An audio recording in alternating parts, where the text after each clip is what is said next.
Shalom saudara, kembali di Anda Bertanya Alkitab Menjawab. Kita masuk episode 312. Ini pertanyaan datang dari luar negeri. Salam Pak Eras, saya ingin bertanya. Kemarin saya membeli tempat nasi dari keramik buatan Cina. Di keramik itu ada gambar-gambar ular naga. Apakah di rumah orang Kristen tidak boleh ada gambar tersebut? Karena saya pernah mendengar khotbahnya Pak Tony Daud, gambar tersebut bisa dimasuki roh jahat.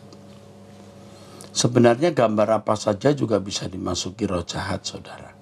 Ya, dulu gambar gajah, gambar kodok, gambar apa saja. Yang penting adalah sikap kita. Kecuali memang ada benda yang bergambar sesuatu yang sudah diisi oleh kuasa gelap.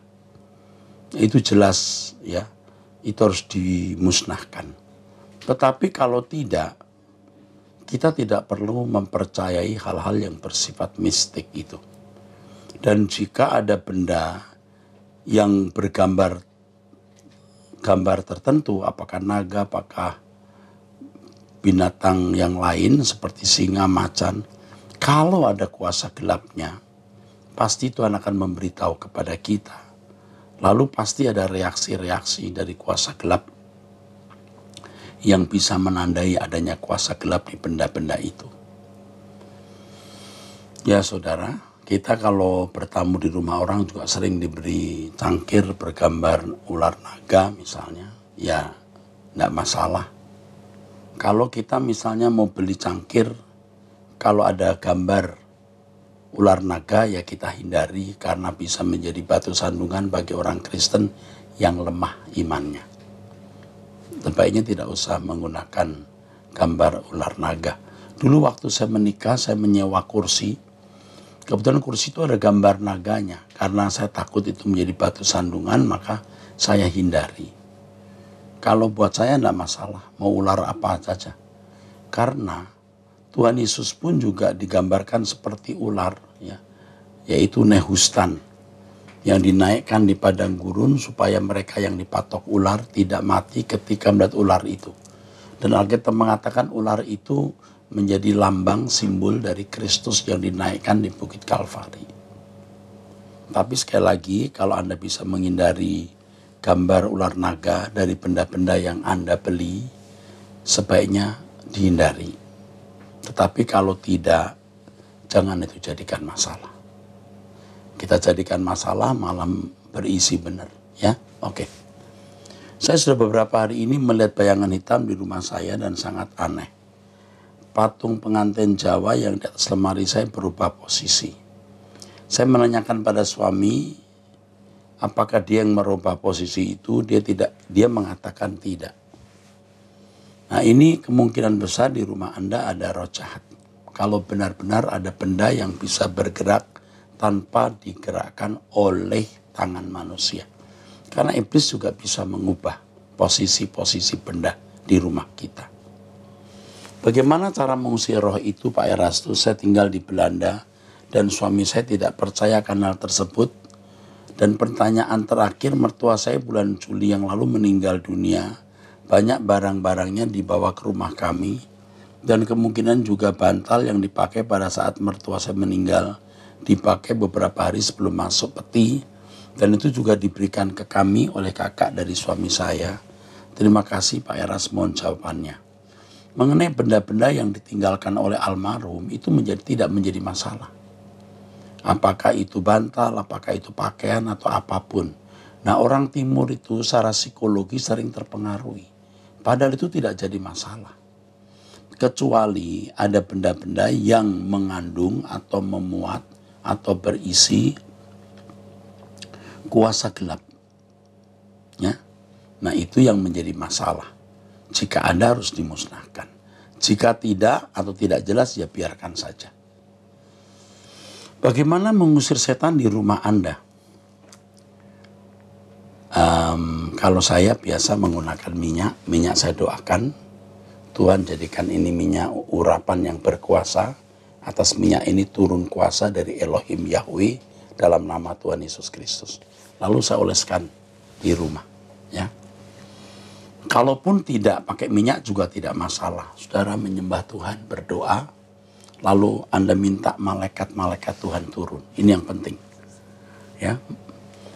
Pengolesan pakai minyak juga harus disertai dengan permintaan malaikat-malaikat penjaga dan malaikat perang. Jadi ada malaikat yang menjaga dan malaikat perang. Itu yang saya pahami dari pengalaman saya pelayanan. Dan saya minta agar Tuhan mengutus malaikat-malaikat itu menjaga rumah kita. Kalau itu anggota keluarga saya, seringkali saya berdoa agar Tuhan mengutus malaikat untuk anak saya yang sedang di satu tempat begitu. Tetapi saya tidak berani minta itu untuk orang lain. Saya khawatir Tuhan tidak berkenan, artinya orang lain harus bertanggung jawab sendiri. Jadi Anda bisa mengusir dalam nama Yesus roh-roh jahat dalam rumah Anda. Sangat mungkin. Anda harus berani, jangan ragu-ragu. Ya, Anda harus masuk battle, peperangan itu. Anda usir dalam nama Tuhan Yesus. Bisa pakai minyak urapan, bisa tidak. Kalau pakai minyak, doakan dulu dalam nama Tuhan Yesus Kristus. Kuasa Elohim Yahweh Bapa di surga turun dalam nama Yesus, oleskan. Ya. Kalau saudara sering berdoa menyembah Tuhan di rumah, setan tidak akan tahan. Ada fire, api yang turun. Jangan lupa minta malaikat penjaga dan malaikat perang. Malaikat perang akan mengusir, malaikat penjaga akan menjagai Anda. Oke. Ini soal setan lagi nih. Pak mau tanya, setan kalau sudah diusir dari seseorang yang kesurupan itu, setannya minggat kemana ya Pak? Kalau di Alkitab kan ada ke tubuh babi. Lalu apakah benar ya kalau kita bisa ngusir setan, katanya setan itu bisa mengganggu keluarga kita. Ya. Beberapa hari ini saya mengusir kuasa gelap ya. Pelepasan kamar anak saya digedor malam hari, ada orang menangis di samping kamar dia. Itu bisa terjadi. Saya lupa membungkus rumah saya dengan kuasa darah Tuhan Yesus. Akhirnya saya doakan rumah, saya urapi pakai minyak urapan, minta malaikat-malaikat turun menjagai rumah saya. Jadi setan yang kita usir dari seorang pergi kemana? Saya tidak tahu. Bisa kembali ke dukun, bisa pindah ke benda, bisa pindah ke binatang dan lain-lain. Ya, itu bisa terjadi. Ya. Makanya kalau pengusiran setan Anda minta supaya keluarga dibungkus dengan kuasa Tuhan. Oke. Jadi hati-hati ya kalau pelayanan pelepasan itu bisa mengganggu keluarga kita. Tapi kita bisa minta Tuhan memagari dengan kuasanya, dengan malaikat-malaikatnya. Jangan takut, Tuhan itu kuat, maha kuasa. Setan pasti tunduk. Ya, kita anak Allah, kalau hidup kita suci, kita mengusir dalam nama Yesus, setan pasti tidak akan berani melawan. Salam Om Erastus.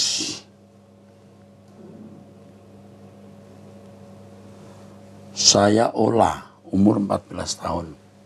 Saya ingin bertanya, apakah perempuan yang hamil karena diperkosa boleh melakukan aborsi, Om? Terima kasih, Om. Saya Erastus sebelumnya. Tuhan Yesus memberkati.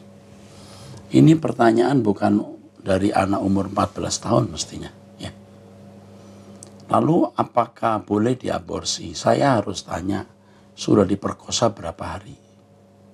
Berapa jam? Apakah sudah jadi janin beberapa bulan? Dan itu terkait dengan kesehatan atau nasib si ibu. Nah, kalau anak yang, atau kalau istilahnya zigot ya, sperma bertemu ovum namanya zigot ya, masih dalam bentuk zigot, memang menjadi perdebatan. Ada orang berkata ini belum menjadi bayi, ada orang yang mengatakan ini sudah manusia. Ada yang berkata ini belum manusia. Kelahiran anak itu bukan cuma masalah sperma ketemu ovum menjadi zigot. tapi juga masalah pengakuan, masalah penerimaan lingkungan.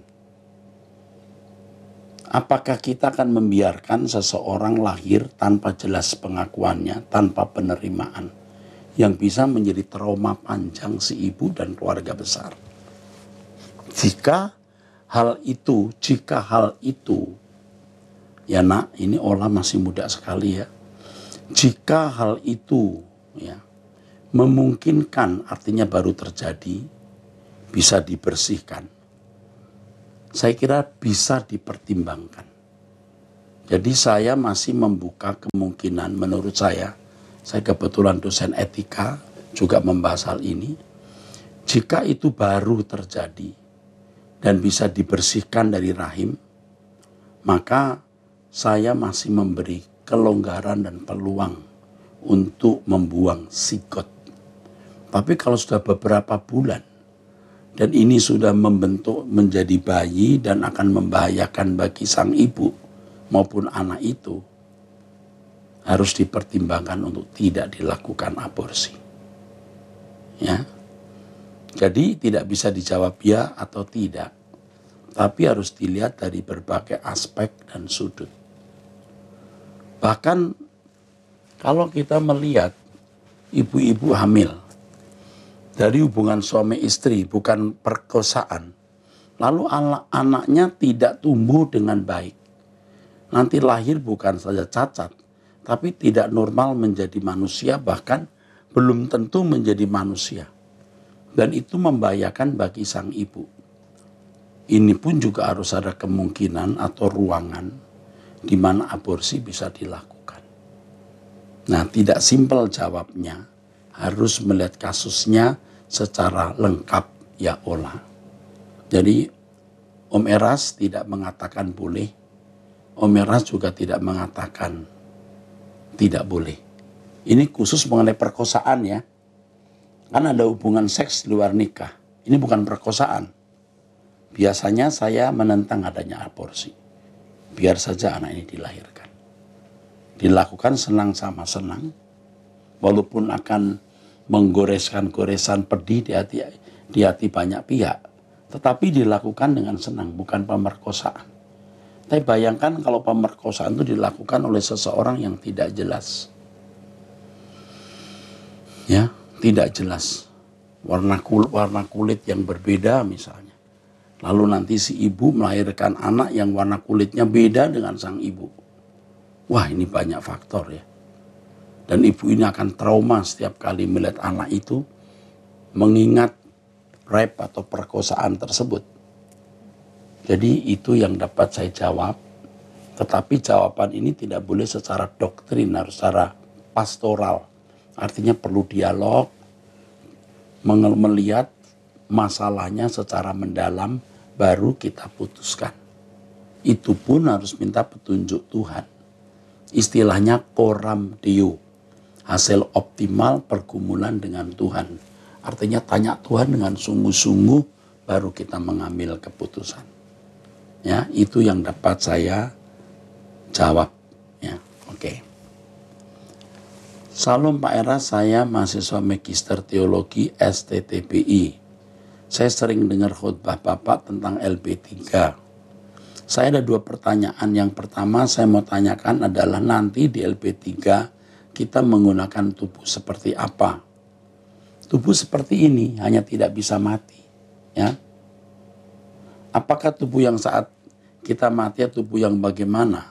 Oh, artinya tubuh seperti kita hanya tidak bisa mati, dan Tuhan Yesus sudah memperagakan atau mendemokan tubuhnya. Fisik yang bisa dipegang, makan roti, makan ikan dan minum bersama murid-muridnya selama beberapa minggu. Oke, kedua, mengenai kisah pemilihan Allah kepada Abraham. Kenapa harus Abraham, bapak orang percaya? Kenapa Allah tidak memilih dari Nuh sebagai bapak orang percaya? Terima kasih Pak Eras. Setiap orang itu memiliki tugas khusus sesuai dengan zamannya. Kalau Nuh itu zamannya manusia belum banyak dan manusia akan ditenggelamkan.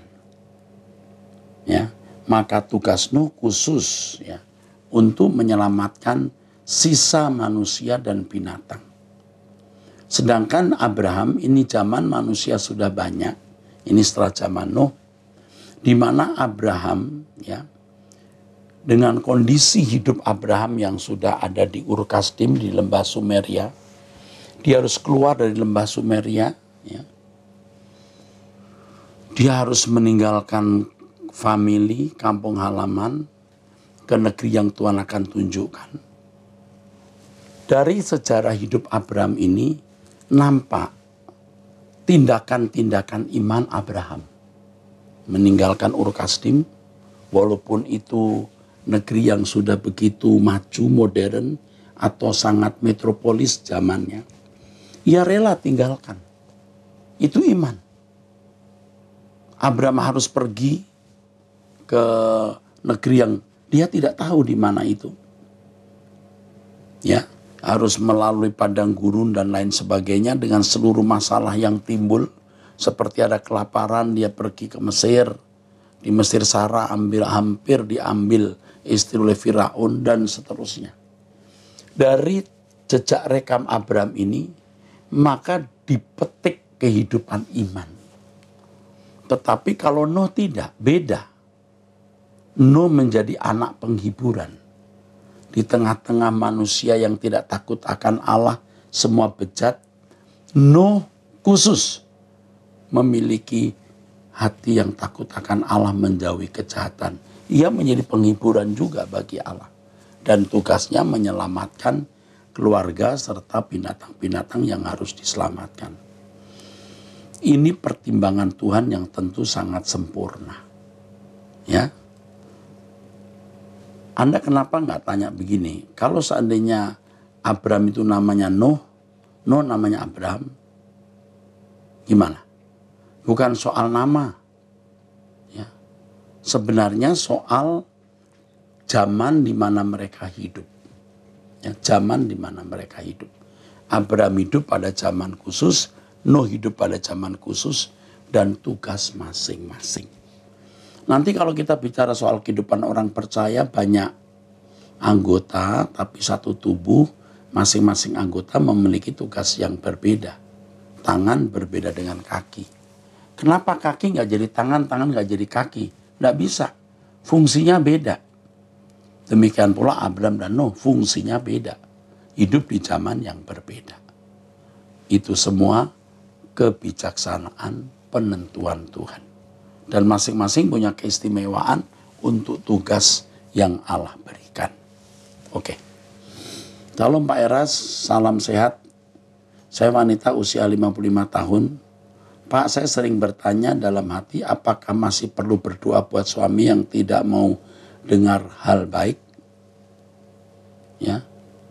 Firman Tuhan dengar tapi tidak mau berubah. Tidak mau diingatkan. Saya tiap hari ikuti doa pagi. Tiap saat saya dengar khotbah Bapak. Dia menghindar, tidak senang. Saya pikir sudah bebal, Pak. Maaf, saya jadi pikir begitu karena sudah lama sekali begitu. Dan saya tidak mau memikirkan perubahannya lagi. Apakah saya salah, Pak? Terima kasih atas pengajaran Bapak. Bu, jangankan ibu, Tuhan pun tidak bisa mengubah dia kalau dia tidak mau berubah. Ibu harus tetap doakan, satu.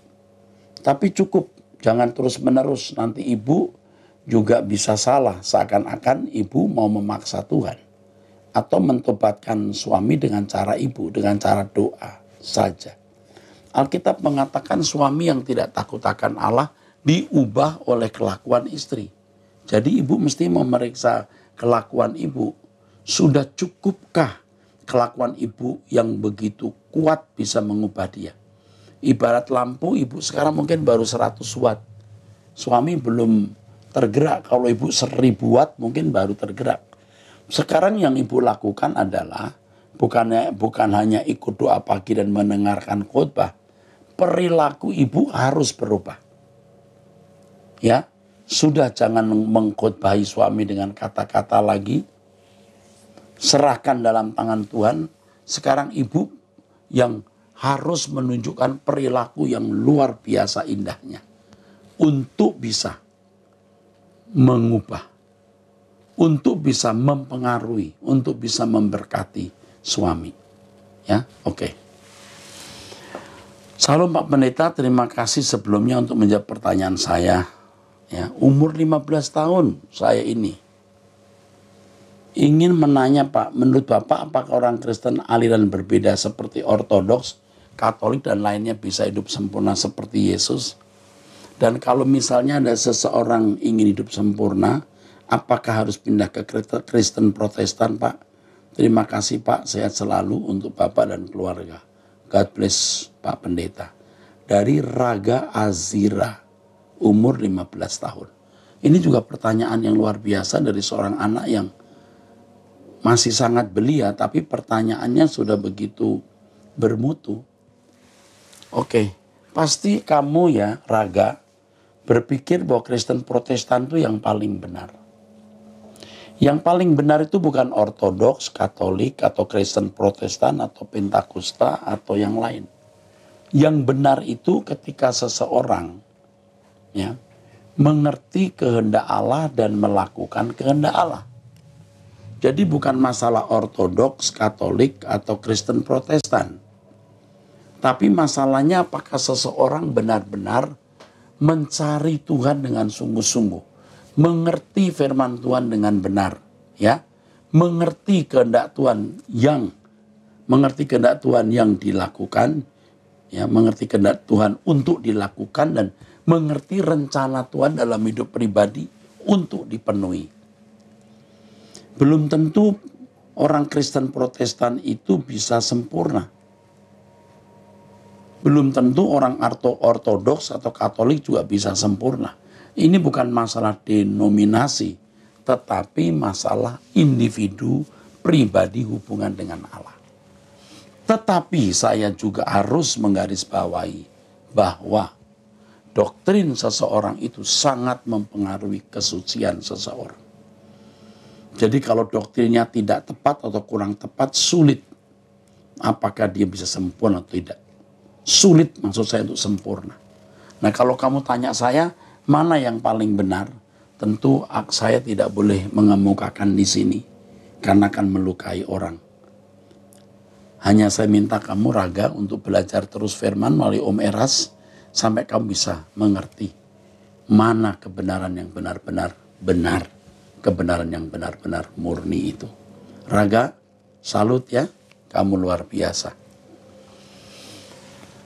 Dari seorang wanita usia 23 tahun, saya sudah menjalin hubungan dengan pacar saya selama 3 tahun, yang mana status pacar saya adalah sudah menikah dan memiliki anak 1. Mereka menikah karena perjodohan dan memiliki anak pun dari adopsi, tuntutan keluarga. Saya tahu ini salah, tapi saya dan dia saling menyayangi Om. Seminggu yang lalu istrinya meninggal, dan sekarang dia menjadi single. Apakah saya tetap harus melanjutkan hubungan dengan dia? Entah mengapa saya merasa bersalah atas kematian istrinya. Padahal istrinya tidak tahu tentang hubungan kita dan saya tidak pernah bertemu juga. Dan hubungan mereka suami istri baik-baik saja dan istrinya meninggal karena kecelakaan. Apakah ini adalah jawaban dari Tuhan yang ingin saya bersatu dengan pacar saya? Saya tidak tahu. Saya tidak tahu. Kamu mengatakan istrinya tidak tahu hubunganmu dengan suaminya. Saya juga tidak pasti, tidak yakin. Mungkin tahu tapi diam. Mungkin curiga. Sebab tidak mungkin suami yang membangun hubungan dengan wanita lain tidak tercium oleh istri. Sangat kecil kemungkinan.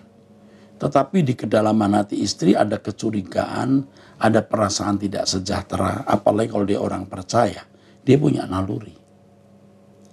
Nah kecelakaan itu apakah kecelakaan murni atau karena kecelakaan dari keadaan yang tertekan? Saya tidak tahu. Tapi yang saya sedihkan, kenapa kamu tahu dia sudah punya istri, kamu membangun hubungan. Kamu bukan hanya salah loh, kamu sangat salah. Kamu bukan hanya berdosa, kamu sangat berdosa. Mestinya kamu tidak membangun hubungan dengan pria yang sudah punya istri. Sekarang bayangkan kalau kamu punya suami. Ya bolehlah pernikahan kamu dengan suamimu dijodohkan. Anak juga adopsi. Lalu suamimu membangun hubungan dengan wanita lain. Kamu pikir apa itu bukan pengkhianatan? Coba kamu kenakan pada dirimu sendiri. Saya tidak mengatakan boleh menikah dengan pria itu atau tidak. Apakah ini jawaban dari Tuhan yang ingin saya bersatu dengan pacar saya? Saya tidak berani mengatakan ini. Karena menurut saya Tuhan tidak akan mudah mengorbankan orang semena-mena demi kamu. Jadi menurut saya kamu berdoa dulu. Saya khawatir kamu menikah dengan pria ini kamu akan menyesal nanti. Kamu boleh kenal pria itu tapi kamu tidak tahu sedalam-dalamnya. Menurut saya dengan usia kamu yang muda seperti ini, kamu lebih baik tidak pacaran dulu. Tidak pacaran dulu. Coba kamu tidak pacaran dulu. Dia masih menunggu kamu berapa lama? 6 bulan dia udah pacaran lagi. 3 bulan jangan-jangan sudah pacaran lagi. Setahun jangan-jangan sudah pacaran lagi. Saya tidak tahu hubungan kamu dengan pria ini sedalam apa. Kalau sampai sudah melakukan hubungan badan, wah, ini juga sudah menjadi makin rusak. Sebaiknya kamu tidak pacaran dulu. Itu pesan saya dan nasihat saya. Saya, ini ada nama inisial saja ya. AHS telah mengikuti khotbah Bapak bertahun-tahun lamanya. Saya saat ini hidup menderita dan sakit TB itu apa ya? Sakit TB. Oh, tuberkulosis maksudnya. Membuat masa depan saya terhenti beberapa bulan.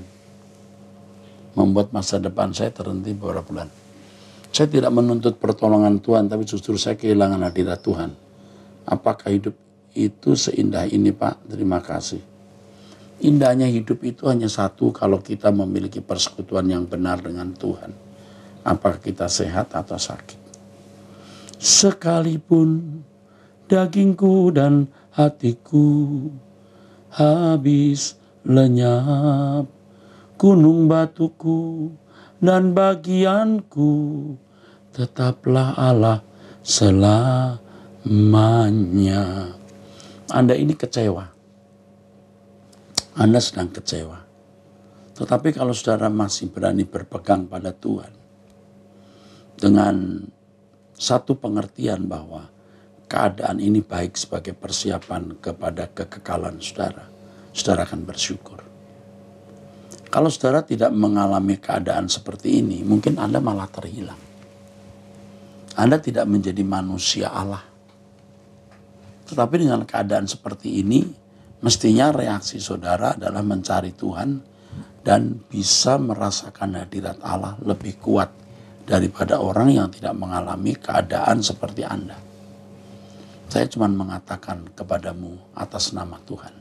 Tuhan sayang kamu. Jangan berhenti mencari Tuhan dan jadikan hidupmu indah. Bukan karena sehat, kaya, berkedudukan, ya, berjabatan, bergelar. Bukan karena itu. Hidupmu indah karena engkau bersama Tuhan. Ya, Tuhan memberkati saudara sekalian.